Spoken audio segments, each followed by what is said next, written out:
A internet tá cheia de sites misteriosos, lugares que parecem quebrados, errados, cronômetros que prometem o fim do mundo, vídeos que dizem deixar as pessoas loucas e páginas que ninguém nunca conseguiu acessar. Só uma tela de login e uma senha. E há 28 anos ninguém descobriu o que o criador esconde. Hoje, eu, MK, decidi investigar os sites mais misteriosos da internet. O primeiro site da lista é o Sentimental Corp, e logo de cara ele parece inofensivo. Temos um casal assistindo TV e na tela aparece somente uma palavra, Nothing. Só que esse site é tudo menos nada. No topo do site temos 5 GIFs, que a princípio são bem sinistros, desde olhos revirando até uma pessoa amordaçada. Quando clicamos em algum dos GIFs, somos redirecionados para páginas cheias de áudios enormes com sons totalmente indecifráveis.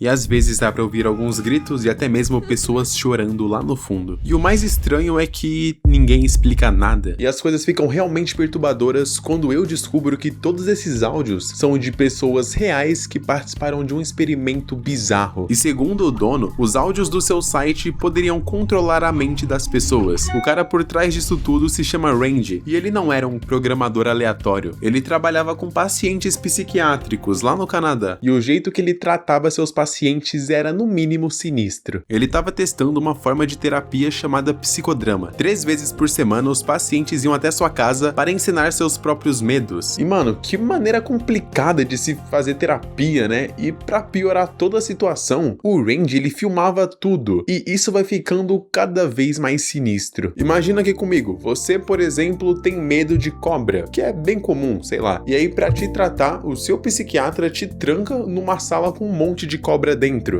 Sem querer pagar de pá, rapaziada, mas isso aqui, tipo, não se enquadra em algum tipo de tortura? Eu genuinamente não sei, mas é bem assustador. E no final das contas, o objetivo era tratar as pessoas ou não, porque algumas sessões do Randy foram longe demais, chegando até mesmo a acabar em violência. Ele tinha um estoque de fitas com todas as suas gravações, mas tudo estava prestes a acabar. Após algumas denúncias, o governo acionou ele dizendo para ele acabar com todas as gravações. E ele não fez isso, ele pegou todas as suas gravações e guardou muito bem escondido. E após alguns anos, quando a poeira finalmente abaixou, ele pegou tudo novamente e upou em seu site. Antigamente, a página inicial era bem estranha, com uma foto de uma mulher amamentando e o rosto dela era o Ronald McDonald. Eu falei que era estranho. No topo tinha alguns ícones que nos levava direto para essas gravações. Em uma outra página tinha uma fita com um texto escrito. Ao reproduzir esta fita de áudio psicológico, você será exposto à tecnologia de controle mental, que pode causar perda permanente da sua personalidade. E tipo, eu até tentei ver algum dos vídeos pra mostrar aqui pra vocês, mas simplesmente eu não consegui, tá tudo fora do ar. Realmente a única coisa que sobrou pra gente hoje em dia são os áudios do site atual, mas comparado com o que tinha antigamente,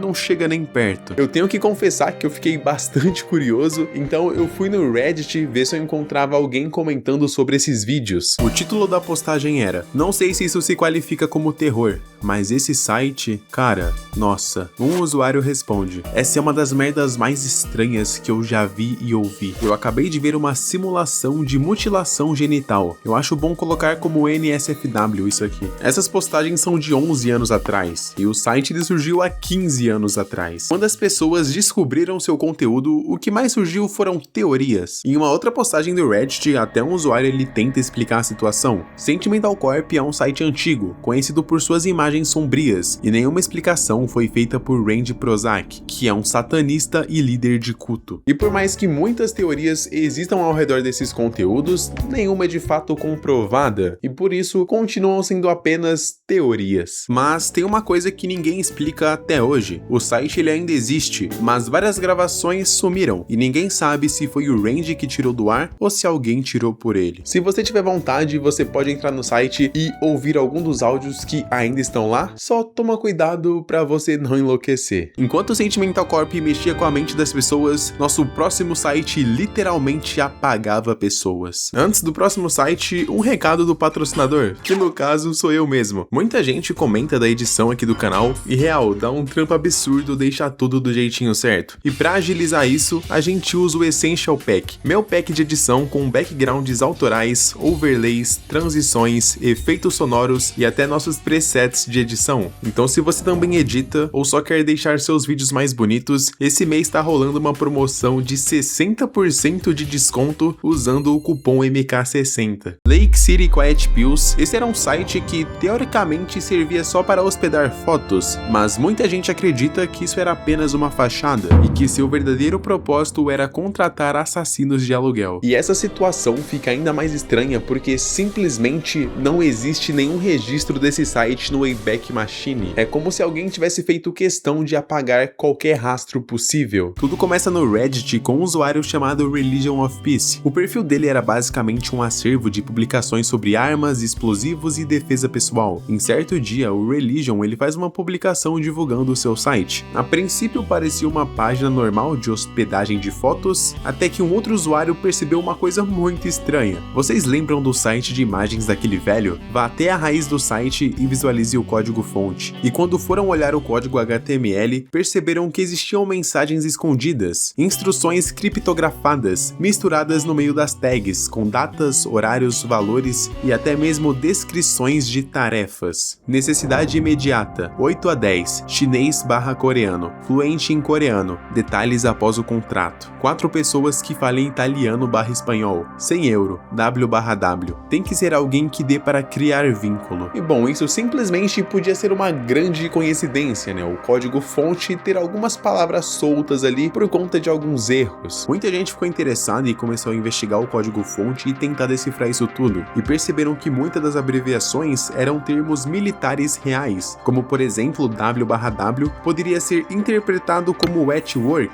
que ficaria algo como trabalho sujo, sendo uma gíria para assassinato. O que era apenas uma teoria absurda estava prestes a se tornar verdade. Em janeiro de 2010, uma mensagem foi encontrada. Feliz ano novo, pessoal! Vamos fazer uma festa de aniversário pro Coroa no dia 19. Mandem a confirmação de presença pro Shade. Vamos reservar um quarto por 3 dias para quem vem de fora. Parece bem normal. Mas logo depois veio essa. Conseguimos 38 quartos no Marriott da Rua 46. Dê seu nome de viagem na recepção. E já era. Não precisa de identidade. Mantenha o serviço de quarto abaixo de 500. Os telefones de lá não são seguros. Vouchers de carros particulares para a viagem de volta.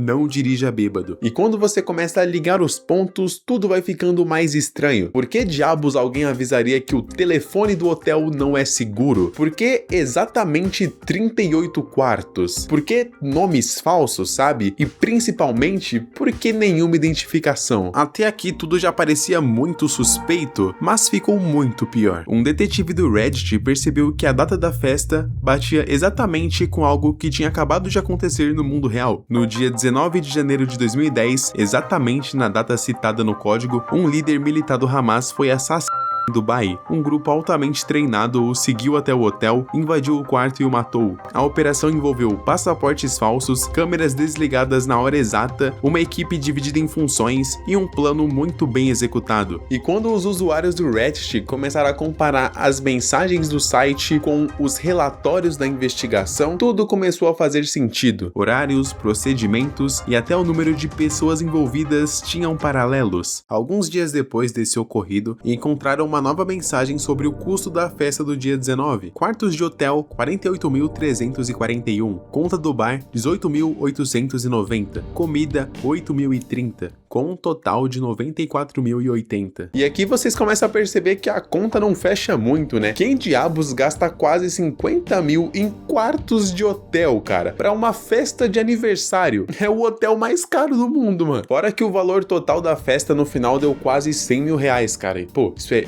genuinamente muito alto. Esse valor fazia muito mais sentido sendo para um pagamento de uma operação e não uma festa. Nos anos seguintes, o site continuou funcionando, mas as mensagens se tornaram mais complexas, com código mais pesados, abreviações novas e padrões quase impossíveis de se quebrar. Até que em 2014, o site simplesmente saiu do ar, sem aviso, sem explicação, sem registro no Wayback Machine, como se ele nunca tivesse existido. Para muitas pessoas, Lake City Quiet Pills realmente foi um painel clandestino para a contratação de assassinos profissionais. E se você acha que isso aqui já é estranho, espera até ver o próximo site, que nos dava apenas uma data. 28 de outubro de 2011. Essa era a URL do site. Sua página inicial tinha um título escrito Déjà Vu, nos seus sonhos. Abaixo nós temos uma foto do experimento do gato de Schrödinger. A página também tinha uns textos meio soltos, mas sei lá, eu não entendi muito bem o significado. Muita gente só achou que era mais um site estranho da internet, mas as pessoas notaram que o site estava sendo atualizado. Sua página inicial tinha mudado. O gato tinha sumido. A nova imagem era um parque com algumas pessoas sentadas e uma hora específica piscando no canto da tela, meio-dia. E não importa muitas coisas que tinham na tela, o diferencial desse site é que ele tinha um cronômetro, uma data, 28 de outubro de 2011, e isso automaticamente deixa tudo pior. É como se o site dissesse, relaxa, algo vai acontecer, você só não sabe o que. E isso acontece até hoje em dia, né? Vira e mexe aparece uma conta no Instagram com um nome que é uma data, né? E aí fica postando uns rios misteriosos envolvendo a data. E como vocês podem ver, isso é uma estratégia muito antiga. E vamos ser sinceros, quem que não gosta de um mistériozinho? E novamente isso caiu na graça do Reddit. O povo começou a criar teorias sobre o que poderia acontecer. Teorizaram o apocalipse, o colapso da internet, tudo que você pode imaginar. A galera tem uma imaginação bem fértil. E todo esse site, ele parecia ser só mais uma brincadeira mesmo, até que ocorreu uma atualização. Um número de telefone tinha aparecido no final da página. Algumas pessoas chegaram a ligar e relataram. Tocou 5 vezes, só ouvi a respiração por uns 5 ou 6 segundos, depois o bip. Outra pessoa ligou e disse, acabei de ligar, tocou 6 vezes, então eu ouvi um pouco de respiração e o que parecia ser algo sendo arrastado, e então um bip alto. E aí chega o grande momento, a data começou a se aproximar, faltava uma semana, depois faltavam 3 dias e as pessoas ficavam mais ansiosas, e quando finalmente chegou o grande dia,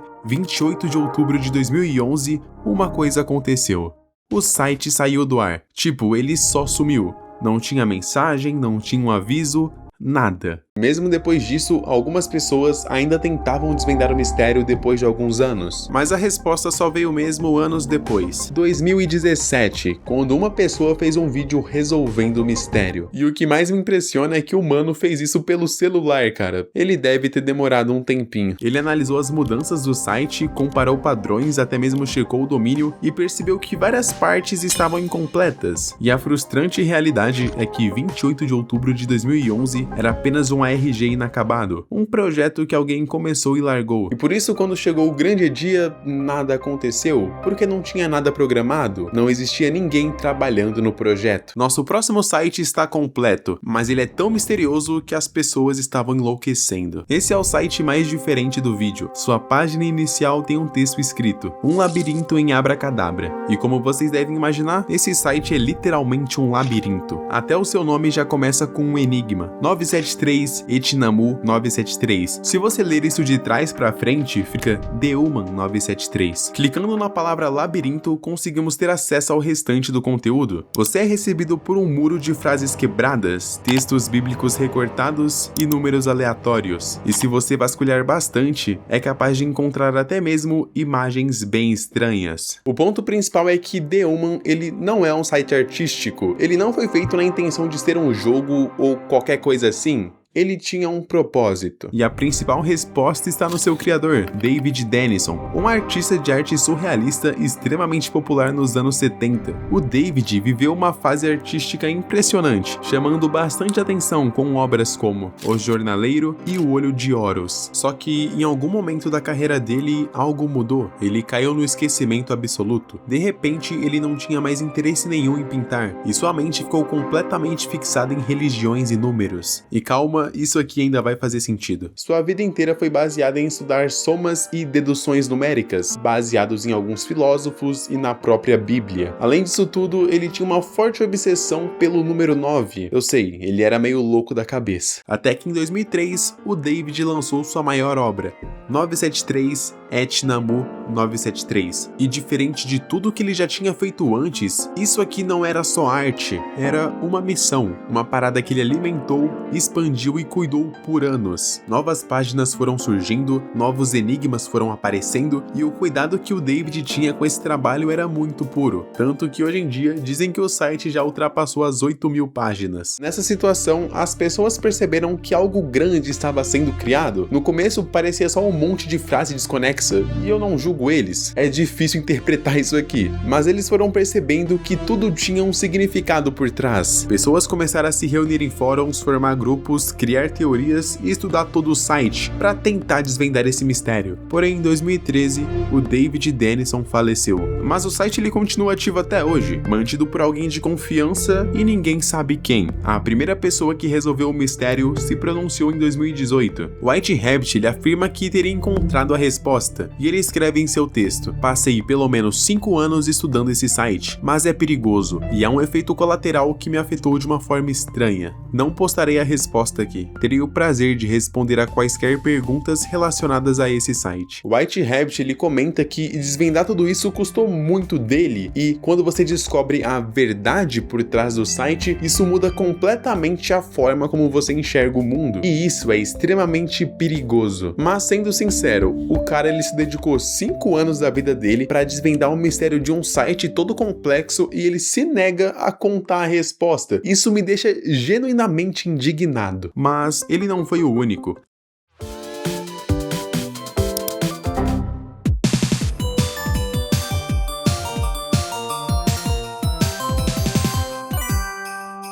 New cards. Em 2019, 6 anos depois, uma outra pessoa teria conseguido resolver o mistério. O Sherlock fez uma postagem no fórum contando um pouco sobre: "Finalmente eu entendi. A resposta não era o que eu esperava. Todas as memórias, informações, conhecimento, consciência, alma, tudo foi deixado por um segundo, e eu entendi tudo. Quase desmaiei, então me sentei. Fiquei muito emocionado e comecei a sentir lágrimas nos olhos. O efeito foi diferente de tudo. Assim como White Rabbit, o Sherlock disse que não iria revelar o segredo, pois as pessoas tinham que encarar o desafio e descobrir a verdade por conta própria." De novo o mesmo papinho, cara. Essa galera faz de propósito, mano. A comunidade ainda é extremamente ativa, o fórum ele tá de pé até hoje, a galera ainda se ajuda pra tentar chegar ao final. O que mais me impressiona é que The Human existe há muito tempo na internet, e as poucas pessoas que chegaram até o final simplesmente se negam a dividir a resposta. Cara, que diabos tem atrás desse site? Qual que é a verdade que o velho descobriu? E bom, se você aí não estiver fazendo nada e quiser perder algumas horinhas, né, ou anos resolvendo esse enigma, boa sorte. Se você conseguir a resposta, me conta lá no Instagram. Nosso próximo site, ele é um velho conhecido aqui do canal e escondeu um mistério por mais de 28 anos. Mortis.com, um domínio registrado em 1997, que por mais de 2 décadas só mostrava uma única tela, um login. Sem texto, sem imagem, sem contexto. Somente 2 campos, usuário e senha. E o que chamava a atenção do Mortis.com não era essa barreira de login, e sim que o site continha mais de 1 terabyte de arquivos armazenados dentro dele, com alguns itens chegando até mesmo a 39 gigas. E é aqui que o mistério começa de verdade. Como que em 1997 alguém conseguiu colocar mais de 1 terabyte de arquivos em um site? Pra você ter ideia, com a internet discada da época, levaria mais de 5 anos para enviar isso tudo, e a maioria das pessoas comuns tinham essa internet. Mesmo a banda larga empresarial, que era tipo a internet mais rápida do mundo, chegava a mais ou menos 1.5 megabytes. E só algumas empresas tinham acesso, e mesmo assim o upload era muito lento, demoraria em torno de 100 dias para atingir 1 terabyte. Então o criador do Mortis.com provavelmente teria muito dinheiro. E isso abre algumas dúvidas. O que tem nesse site? Por que ninguém nunca conseguiu acessar? Quem é o dono por trás? O Mortis.com é um dos mistérios que eu mais gosto da internet, e se você é um pouco velho aqui do canal, você sabe que há quase 3 anos atrás eu fiz um vídeo com meu amigo Rentuni contando toda essa história. E na época em que eu fiz o vídeo, não existia um final, era somente especulações. Só que nesse ano, em 2025, finalmente descobriram o que tinha por trás de Mortis.com. E vamos lá que esse mistério é muito bom. A primeira vez que alguém citou o nome de Mortis.com Mortis.com foi em 2011, onde um usuário simplesmente perguntou: alguém conhece esse site? A partir daqui as coisas começaram a se desenrolar. Hackers curiosos e gente que não tinha nada melhor para fazer começaram a tentar invadir o Mortis.com e todos falharam. Por algum motivo, o Mortis.com era diferente. Ninguém conseguia quebrar essa barreira de login. Com isso, sua fama foi se popularizando e muitos grupos de hacker foram sendo formados, na esperança de descobrir a verdade por trás do mistério, e foram diversas tentativas em vão. Seja quem for que estivesse por trás da segurança, sabia muito bem o que estava fazendo, e as únicas pistas que as pessoas tinham era a própria URL do site. Até que surge uma pista que muda tudo. Um nome: Thomas Ling. O domínio estava registrado em seu nome, e isso muda tudo, porque com o nome as coisas ficam bem mais fáceis. As pessoas começaram a levantar todos os dados do Thomas Ling, conseguindo até mesmo o seu endereço. Sydney, Austrália, o país de residência do Thomas. O problema é que quando as pessoas foram olhar o endereço, não tinha nada. Era um terreno baldio. O endereço do Thomas Ling dava em uma localização fantasma, mas isso não impediu as pessoas. Os hackers levantaram o nome de todos os Thomas Lings que tinham alguma presença online, encontraram pessoas de vários países do mundo e individualmente rastrearam cada um. Quase todos os endereços levavam a lugares vazios e galpões abandonados, e até mesmo endereços de pessoas que já tinham morrido há anos. Tudo relacionado a esse nome, a essa pessoa, era muito bem protegido, nenhum dado relevante existia, e o principal, ninguém conseguia acessar Mortis.com. E aí acontece algo inesperado. O próprio Thomas aparece no site com uma mensagem: ultimamente venho recebendo mais atenção do que gostaria. Sei que muitos de vocês estão curiosos, mas a única coisa que tem nesse site são fotos e vídeos do meu casamento. Peço que, por favor, deixem o site em paz. O Thomas percebeu toda a movimentação que estavam fazendo ao redor dele e resolveu vir educadamente esclarecer as coisas. Não eram arquivos confidenciais do governo, provas de vida extraterrestre ou vídeo de seus crimes. Na verdade, eram apenas fotos. 1 terabyte de fotos de casamento. Ninguém acreditou nisso. Após esse acontecimento, o registro do Mortis.com foi retirado manualmente do Wayback Machine, e após isso nós nunca mais conseguimos ter um registro do site, e em 2011, Mortis.com desapareceu da internet. E apesar disso, alguns grupos de pessoas ainda se dedicavam em tentar entender o mistério e resolver o enigma, e bom, aconteceu 2 grandes fatores que fez o mistério ser resolvido. Como eu mencionei, descobriram o segredo do site em 2025, mas antes disso, alguns anos atrás, em 2020, o domínio do Mortis.com voltou a ficar ativo. Depois de 9 anos inativo, Mortis.com estava online novamente. A internet entrou em caos, fóruns explodiram, todo mundo achou que finalmente iria acontecer alguma coisa. Mano, uma pessoa chamada Thomas Ling, ninguém sabe quem ele é, ninguém sabe onde ele mora, sozinho ele conseguiu enfrentar a internet inteira e ele ganhou. Ou quase. Ele aguentou muito bem por 28 longos anos. E aí chegamos em agosto de 2025. Um usuário chamado Luca conseguiu juntar todo o quebra-cabeça. E um salve aí pro Luca, que inclusive é brasileiro. No seu texto, ele disse que encontrou dados do Thomas Ling no LinkedIn e graças a um vazamento de dados antigo que ocorreu na plataforma, ele conseguiu ter acesso a alguns e-mails do Thomas e um deles terminava com Mortis.com. O Luca conta que o Mortis era um servidor privado para armazenar filmes piratas e compartilhar com pessoas exclusivas. E isso é muito foda. Não a pirataria em si, mas todo esse contexto do Thomas. E em relação à internet, que eu falei no começo que era extremamente lenta, provavelmente o Thomas ele comprou o domínio em 1997, mas só veio a fazer o upload dos filmes alguns anos depois. E um detalhe, eu recebi um e-mail em janeiro de uma pessoa dizendo que conseguiu desvendar o mistério, me passando muita informação sobre o Thomas. Eu não sei se foi o próprio Luca que me mandou, provavelmente sim, e foi mal, eu realmente não dei tanta atenção de fato. Eu tava com um pouco de preguiça de validar tudo, ainda mais de um vídeo tão antigo do meu canal. Mas eu esbarrei com essa notícia e eu fiquei muito feliz, ainda mais sendo um brasileiro que resolveu. O Mortis ser um servidor pirata meio que era uma teoria que já existia antigamente, mas não existia nenhuma confirmação, e agora tem. Alguns desses sites realmente escondem mistérios que poderiam mudar a humanidade, enquanto outros apenas ficaram na piada. O mais doido é que isso não é nem a ponta do iceberg. O que mais tem na internet são sites bizarros e eu exploro algum desses nesse vídeo. Eu sou o MK e eu te vejo no meu próximo vídeo. Tchau!